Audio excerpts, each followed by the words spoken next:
Tonight on UCentral News, we're continuing coverage of the Oklahoma City Memorial 29 years after the bombing.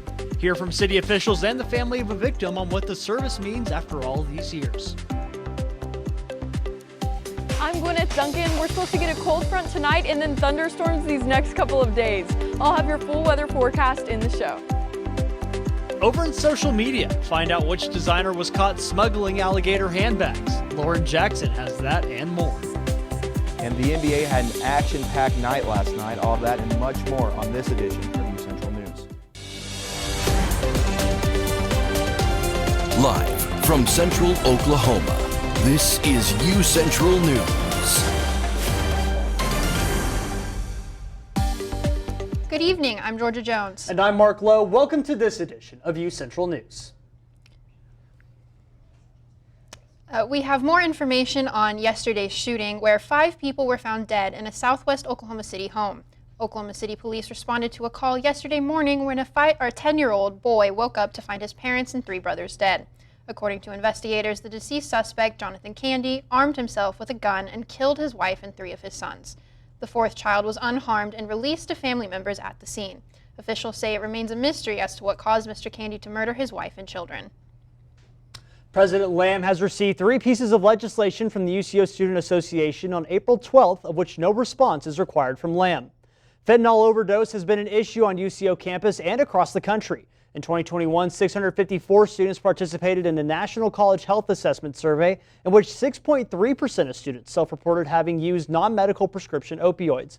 Whereas in 2023, 552 students participated in the survey, and the number of self-reported cases has increased to 7.1%. UCOSA Congress and Faculty Senate have passed legislations in favor of placing Narcan vending machines across campus for increased accessibility for students should the need arise for it to be administered. No action has been taken on this yet on the administration's part. However, Narcan is available for free at Thatcher Hall for staff and students alike. And campus police have Narcan on hand and have been trained to administer it. UCOSA's legislation is calling for the university to release a statement regarding DEI. It reads, an act regarding the current state of diversity, equity, and inclusion in higher education in the wake of Governor Kevin Stitt's Executive Order 2023-31, taking an official stance supporting and reiterating the importance of DEI, calling on university administration to make a public statement in support of DEI. Faculty Senate also issued a legislation in support of UCOSA's position on the matter. The university has until May 31st to comply with Stitt's executive order. The last bill discusses Cato Buss's continued employment at UCO. Buss is the interim dean of the College of Fine Arts and Design, and in May of 2021, he faced allegations of sexual harassment from 6 of his students. This came after an international student claimed that UCO administrators failed to take action after she says she was sexually assaulted in March of 2020. The case has since been dismissed. All 3 pieces of legislation have been presented to Lamb where no response is required. He, however, has until May 21st to respond to Faculty Senate's legislation. And if you have been outside at all today, the wind is kicking, the wind is sweeping down the plains here in Oklahoma. Absolutely. It feels like a broken record saying it, but it is changing constantly outside. Let's head over to Gwyneth Duncan for that first look at weather. Gwyneth? Thank you and good afternoon, Broncos. As we look outside, it's pretty hot. We're sitting at 82 degrees, mostly sunny. That UV is really high right now and we are definitely feeling it. If you step outside, you may feel that sun on your face. This morning it started out pretty cold, but now that temperature has definitely rose. Our winds are now at southwest 18 miles per hour with gusts as high as 24 miles per hour. So it is pretty windy out there. It's not feeling so great with that wind, but that heat once again is overpowering that wind right now. Our humidity is pretty high as well. We're sitting at 57%. So it's pretty humid out there. It's pretty muggy. It's pretty hot. It's not feeling so nice, but tonight we are getting a cold front that is going to change that. As we look at our allergy report, our tree pollen right now is moderate, so it's not too bad. But tomorrow, all of our allergies are supposed to go up along with the rain that we are also getting. Our grass, weed, and mold is pretty low right now, but once again, it's going to get to high tomorrow, so you're going to want to look out for that. You're definitely going to feel it if you're allergy prone. As we look ahead, a cold front is moving in tonight, like I mentioned. That's going to bring north winds. It's going to feel way colder tomorrow than it did today, so you're going to want to prepare for that. We do have elevated thunderstorm risks in these next couple of days, and I'll give you your full weather forecast later in the show. Back to you guys at the desk. Thank you, Gwyneth. The Senate is one step closer to approving a major foreign aid bill that will provide funding to Ukraine, Israel, and Taiwan. Today, senators voted to break a filibuster that would have delayed the legislation's passage. The Senate vote clears the last procedural huddle before a final vote can take place. That is expected to happen today or Wednesday. The Senate is taking action after the House approved its version of the bill last Saturday. The $95 billion package includes $61 billion in aid for Ukraine, more than $26 billion for Israel, and more than $8 billion for the Indo-Pacific region. A fourth bill increases sanctions on Russian assets and contains language that could lead to a ban on the popular video sharing app TikTok in the United States. Last Friday, a remembrance ceremony was held at the Oklahoma City National Memorial to honor the victims of the Oklahoma City bombing 29 years ago. UCentral reporter Mark Lowe has more details for us. We must warn you, the images you are about to see are graphic, so viewer discretion is advised.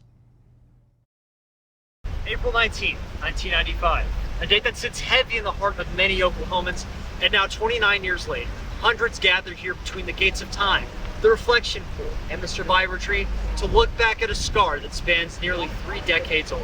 Side of the federal building has been blown off. We've got a lot of children hurt over here at the YMCA also. I've got 6 to 7 people down. For many Oklahomans, the sights and sounds of the ruined Alfred P. Murrah Federal Building that was targeted as an act of terrorism is ingrained in their memories. That day, as thick black smoke rose into the Oklahoma sky, the Oklahoma Standard shined bright through first responders, survivors, Good Samaritans, all Oklahomans. Bonds were formed in the ashes, and now 29 years later, those who were there that spring day return to remember those who couldn't. It's about bringing a community together and coming to remember those who were killed, those who survived, and those changed forever. But it really is what we're doing, is bringing people together to remember what happened here. For the survivors, it's about coming together and being with friends and family. And for the first responders and police and fire, that's something they should have never had to ever do in their work in Oklahoma City. And it's about, teaching the impact of violence and making sure people understand the senselessness of it. That violence attacked the heart of Oklahoma City, leaving a scar that the whole world could see through their TV screens, newspapers, and magazines. However, over time, scars heal, and instead of trying to pave over the tragedy, the city embraced it. And since then, people from around the world have come to the hallowed ground downtown to pay their respects. Out of this tragedy, the city and the state has grown, it's flourished. And I can't think of a better way to honor the memory of my aunt and all the others by remembering the positives, that we are really closer than we are separate. For the victims, their families, and those changed forever, standing side by side after such a horrific attack shows the world that Oklahomans are one. The unity between all who were affected is still strong after all these years, and they are always willing to tell their story of trial, tribulation, and perseverance. We must each be ambassadors of kindness, peace, love, and understanding, emissaries of better conversations. We must be willing and able to challenge words of dehumanization, words that cast fellow Americans as enemies. The path to violence is paved with such words, and I ask you to step into and repair the breach. For it's through the breach that violence once reared its ugly head at Oklahoma City 29 years ago that caused an event that millions will remember forever. And now, nearly 30 years later, Oklahoma City is still moving on, and every year takes a day to remember April 19th. And just a few feet away from me, written on the wall, is the words of those victims and their families. We search for the truth. We seek justice. The courts require it. The victims cry for it, and God demands it. From the beating heart of downtown Oklahoma City, I'm Mark Lowe, UCentral News. Thank you, Mark. UCO President Todd Lamb's inauguration is set for this Friday, and to celebrate, the Student Programming Board is hosting events this week. Today at the Bronco Lake Clock Tower, SPB hosted Pics with the Prez that featured a life-size cardboard cutout of President Lamb. Student, faculty, and staff were encouraged to come and take photos with President Todd Lamb and his cutout to congratulate the new president. Tomorrow from 11 a.m. to 1 p.m., SPB will hold Build a Bronco, but with a twist. Students can build a stuffed lamb animal at the clock tower while supplies last. College of Liberal Arts is holding registration events for students to get registered to vote. UCentral's Shanice Hopkins has more on the story. Thank you. Now, while it might not be voting season just yet, the College of Liberal Arts Department is highly encouraging students to get involved and get registered to vote. Today, I'm here with the National Political Science Honor Society. Now, could you answer this? What is your answer to students who believe their vote might not matter? Why is it important for students to get registered and vote? Because if you don't vote, you don't have a voice. And if you look across Oklahoma, we have 4 million Oklahomans. Approximately 3 million of those are eligible to vote. About approximately 2 million of those are registered to vote, but actually only about 1 million of those actually vote. And so you're talking about a 25% ratio of those people who are actually can vote and do vote to those who are actually in Oklahoma. And so we want to make sure that everybody gets out to vote. All right, thank you so much. You guys heard it here. Your voice matters. If you weren't able to register today, you will have another chance this Thursday in the Melton Gallery from 11 a.m. to 3 p.m. Reporting from Lanai, Shanice Hopkins, back to you at the desk. Thank you for that, Shanice. And again, if you're planning on getting out to vote, which you should, you might want to take a look at the weather. It's springtime in Oklahoma and very unpredictable. Yes, absolutely. My number 1 priority is checking the weather every hour, this seems like. So make sure to stick around after the break. When it's Duncan, we'll have your full look at weather, so stay with us. Happy birthday! Make a wish. Miss you guys. Blue skies smiling at me, talking about blue skies. Do I see bluebirds singing a song, talking about blue skies from now on? When it comes to making plans, you are the best. What about those barbecues you plan in detail for your family? Or your daughter's first costume party? It was out of this world. The same way you plan each detail for those moments, start planning to protect you and your loved ones from a natural disaster. Sign up for local weather and emergency alerts. Prepare an emergency kit and make a family communications plan. Protecting your family is the best plan you can make.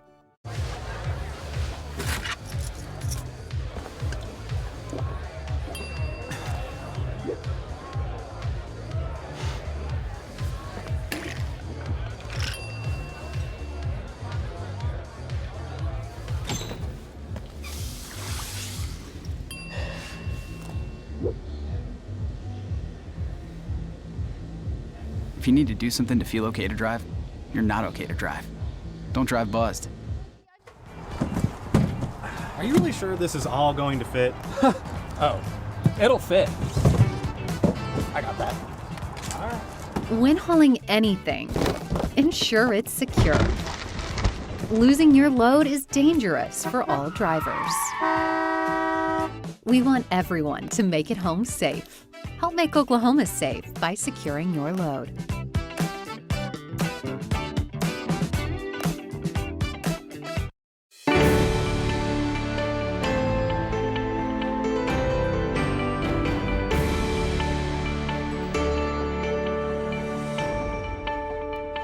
Welcome back, Broncos. And looking outside right now, it's feeling pretty hot. We're sitting at 82 degrees. Mostly sunny. Those winds are really high, coming from the southwest at 18 miles per hour with gusts as high as 24 miles per hour. So it's pretty windy out there, but it is feeling pretty hot despite those high winds. As we go across the state, we're looking at 80s, 70s. It's just a really nice kind of summery day out there today. We're sitting at 82 degrees in OKC. I know I like the warm weather, so it's feeling really nice out there, but we are going to get a cold front move in tonight. We're going to be sitting at 56 degrees, mostly cloudy with a 30% chance of rain, but we still do have that chance of rain all night, and that is when our winds are going to start to switch up. Instead of coming from the south, our winds are now going to be coming from the northeast. It's going to feel a lot colder. When you feel the wind breeze on you, it's not going to feel warm like it was feeling today. It's going to feel really cold. So you're going to want to prepare for that tomorrow. As we look across the state, once again, it's going to get pretty chilly tonight compared to what we have been feeling. We're going to be at 57 degrees in OKC, and those winds are really what's going to make it feel cold. As we move into looking ahead, once again, that cold front's coming in tonight, and then that will bring an elevated risk of thunderstorms these next couple of days. As we look at our 7-day forecast, you're going to notice that there's a chance of rain pretty much every single day, and that's because we could see scattered thunderstorms every single day of next week. And then our temperatures are going to be rising, which will also contribute to that severe weather that we're going to start seeing. As we go into tomorrow, looking across the state, it's going to get it only up to 68 degrees in OKC. It's going to be pretty cold tomorrow, especially especially with those winds. Like I mentioned, it's going to be a windy, rainy, cold day tomorrow. As we look at our starting off at 7 a.m., it's going to be pretty cold, 58 degrees, 70% chance of rain starting out, and that will last throughout the entire day. It's mainly going to be an on and off rainstorms. It's really not going to be severe tomorrow. We have a slight risk, but it's really not going to be as severe as we could see in these next couple of days. At noon, it's going to be 63 degrees, and it is going to be 70% chance of rain. Again, it's just going to be continuous all day. That's what could cause flooding. And then we do have at 7 p.m. it's going to be 68 and then 60% chance of rain. So once again, you're going to want to prepare with like a raincoat or something tomorrow because it is going to be raining tomorrow for sure. As we look at our severe weather, we have a severe weather chance pretty much every day coming up this week. Today we have a slight chance tonight, but we really aren't going to see it. On Wednesday, we do also have a slight chance of rain, or a slight chance of severe weather, but it's really not going to be bad. Thursday is when it starts to get a little bit risky because that temperature is going up and we could see hail, winds, and even tornadoes are possible. Friday and Saturday, once again, Saturday is a really risky day, but Friday is slightly less risky. Once again, this is only a slight chance of severe weather, but it still could be possible. You're going to want to keep an eye on those weather channels that you watch at home. As we look at our severe threats, tornado is slight. We aren't going to see as much of a chance of tornadoes. They're mainly going to be isolated tornadoes and smaller storms. Hail and wind, though, we do have a higher chance of hail and wind, with flooding being the highest. We're going to see a high chance of flooding, especially since we're getting rain all day tomorrow and the next couple of days. As we look at our 7-day forecast, we're going to be seeing a 70% chance of rain on Wednesday. Thursday, we do have that chance of thunderstorms like I mentioned, so you're going to want to look out for that. And Friday, about a 50% chance. Saturday, that chance of thunderstorms goes back up, and it will be like scattered storms, which is where it really starts to get risky. As you can notice, those temperatures are going back up into the 80s those next couple of days. So it'll be pretty nice because I'm a really big fan of that higher weather. I know I love the rain. What are you guys planning on doing out in the rain these next couple of days? Probably walking very fast to class and staying inside as much as I can because I like the rain too. I don't like being out in it though. Yeah, I enjoy the rain. I usually prefer warm rain to cold rain. That's actually a good rain to be in, and I'm slightly regretting washing my car today. But how about you, Gwyneth? I think I'm just going to enjoy it. I love studying in the rain. Studying in the library while it's raining is really calming. Yeah. But yeah. It's rain is like peak nap weather also, so. Absolutely. Thank you so much, Gwyneth. Coming up in social media, find out who got inducted into the Rock and Roll Hall of Fame. And Snapchat added a permanent feature. Find out more from Lauren Jackson after the break.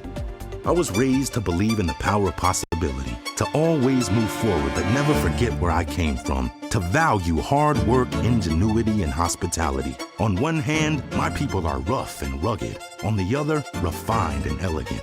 They taught me how to love beautiful things and cherish my past, to seek out adventure, eat well, and to have a good time. So I keep their traditions alive every place I go. They call me Oklahoma City, but you can call me the modern frontier.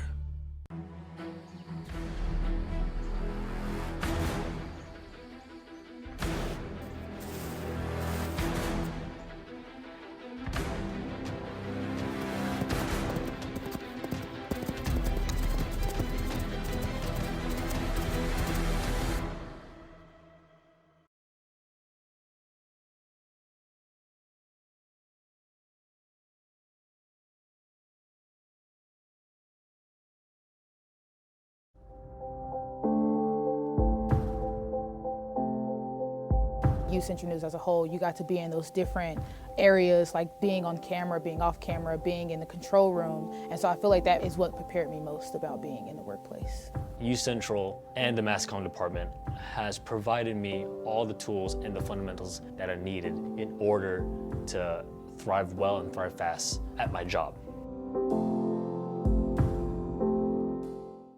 Maybe it's time to hit the road and visit a place where stories unfold. This is the land of the ultimate road trip, with sights old and new on Route 66. There's fun to be had, so much to do, and a few new surprises before you get through. Oklahoma has the most miles to share of Route 66. It's really quite rare. TravelOK.com will show you the way. Come see for yourself this iconic highway.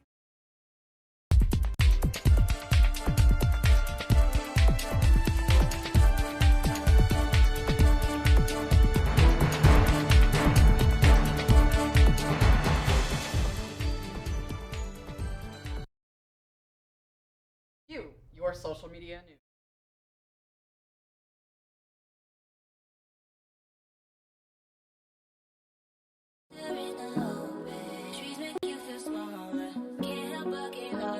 Feel the beat of nature at a park or forest near you. Find a forest and music inspired by nature at discovertheforest.org.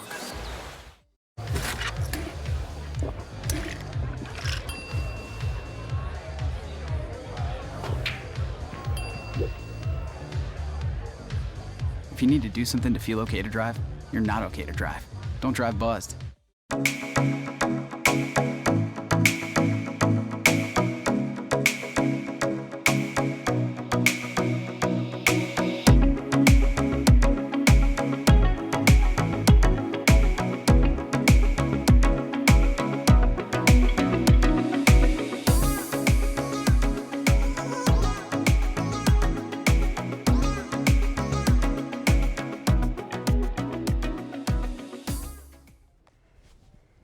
Welcome back, Broncos. I'm so sorry for that technical difficulty, but we're back.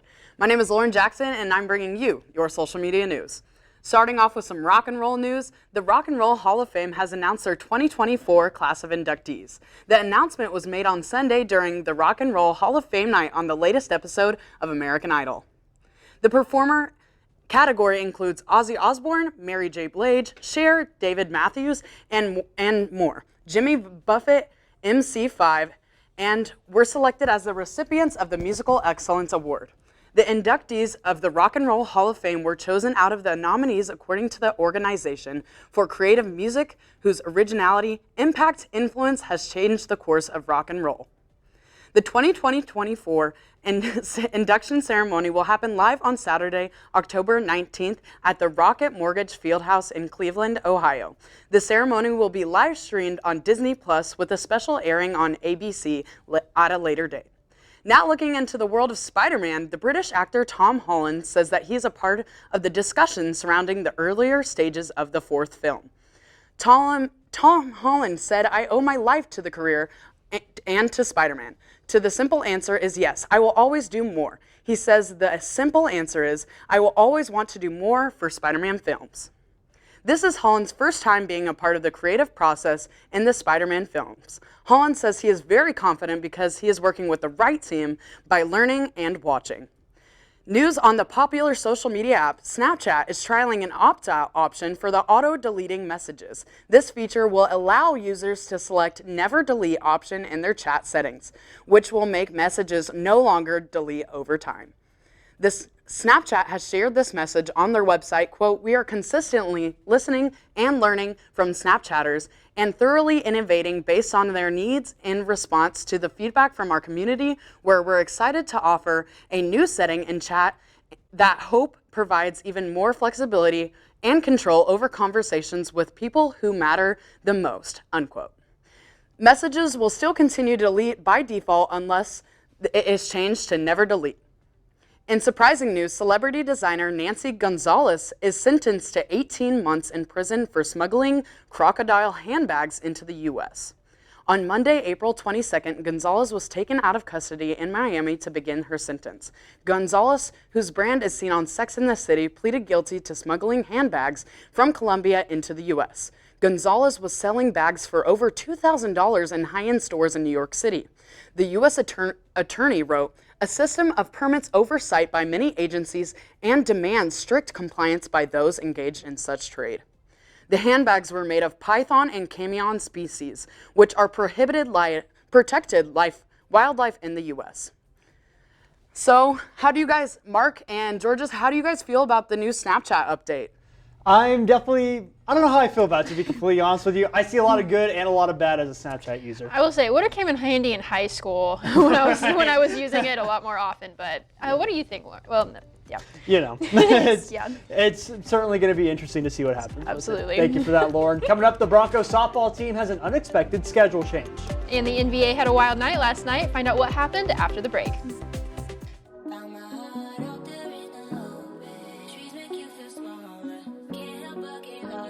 Feel the beat of nature at a park or forest near you. Find a forest and music inspired by nature at discovertheforest.org.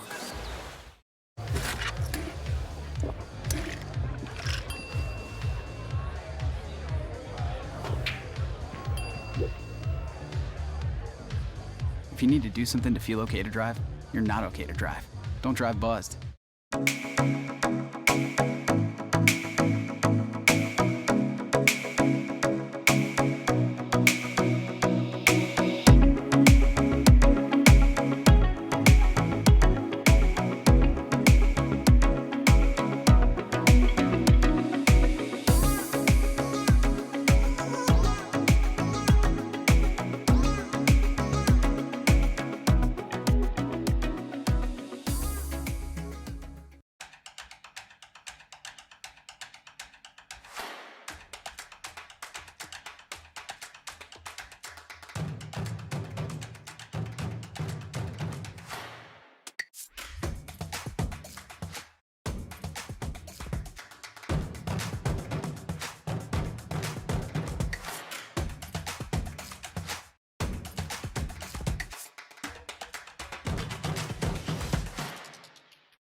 Tuesday, friends, let's dive into some sports. Starting off, we go to the golf course as the MIAA Women's Golf Tournament concluded today in Bolivar, Missouri. Central Oklahoma finished 7th as a team, with Central Missouri taking the title by 4 strokes over Northeastern State. Individually, Michael Ramos finished as the highest-placed Bronco, finishing tied for 12th at 10 over par. Estela Castillos rounded out the top 20 with 12 over par. Announced on yesterday, the top 5 Broncos softball team will be headed to Joplin a little earlier than expected. Due to weather concerns in Joplin, the doubleheader will now be played tomorrow instead of Friday this week, with games now starting at 3 p.m. and Jimmy Buffett's favorite time, 5 o'clock. The NBA playoffs are heating up, and last night had 2 last-minute finishes that will be remembered by Knicks and Nuggets fans and loathed by Sixers and Lakers fans. Beginning in the Big Apple, 30 seconds to go, Jalen Brunson hits this 3, got a lucky bounce, and now the Knicks are down 2. DiVincenzo gets this shot off, no, won't go. Offensive rebound to Hartenstein. Loose ball all over the place. DiVincenzo, and boom goes the dynamite. The Knicks win Game 2, 104-101. And then in Denver, tied 99 apiece. Jamal Murray, game on the line, nothing but net. The defending champs win this one, 101-99 in the second game of that series. There's a trio of games set for tonight, starting off with KD's Suns taking on Anthony Edwards and the Timberwolves. Then on NBA TV, the Indiana Pacers seek to get even against the Giannis-less Milwaukee Bucks. And then finally, in the late game, it's Luka Doncic and Kyrie Irving taking on the Clippers in the City of Angels. Now that's all the time I have for the day. Mark and Georgia, back to you at the desk. Thank you for that, Ian. Coming up after the break, Gwyneth Duncan will have our last look at weather. Stay with us.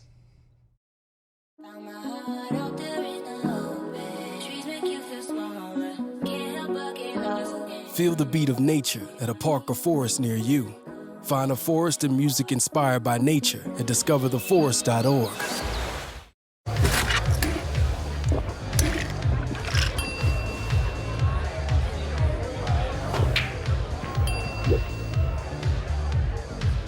If you need to do something to feel okay to drive, you're not okay to drive.